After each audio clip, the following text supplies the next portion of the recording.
Okay, let's see what we got. eBay videos.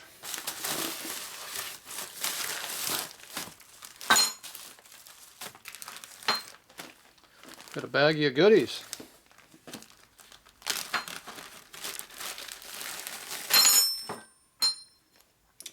So that is a Sportster top motor mount for the rear cylinder on a 79 to 81. 77 to 81.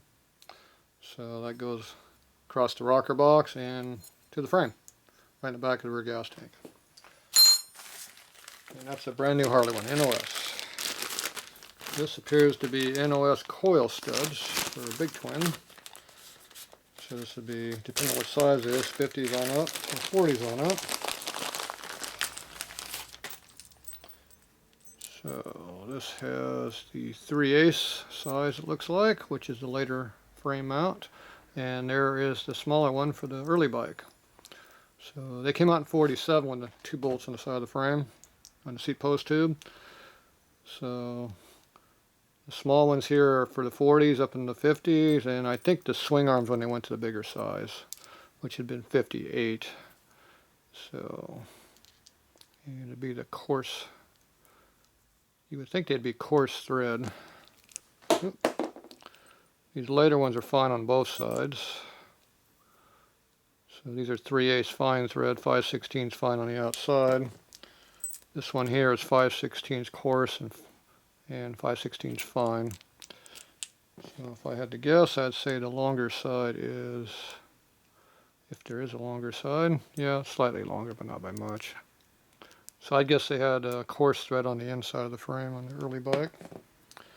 Not sure. Didn't make these.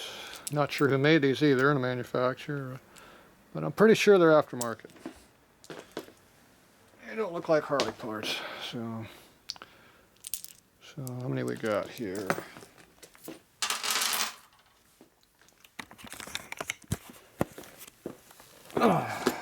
Let's see, how many variations of the same thing do we have? That's obviously a long stud. That's a big stud. Big stud. Big one. Big one.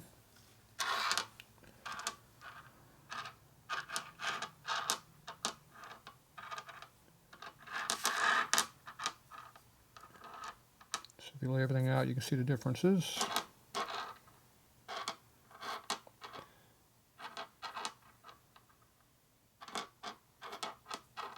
There you go. Early ones, late ones. Late ones have a lot longer top to them. Probably because they're putting more of a circuit board behind them. At some point they did put a circuit board back there, but I thought they had that on the earlier bike also. But anyway, these are a lot longer. These are probably for like 65 and ups when they went to a real long stud, because there's really no reason to go super long on the early ones, I don't think. I'm trying to remember what they did in there. They had a plate in there.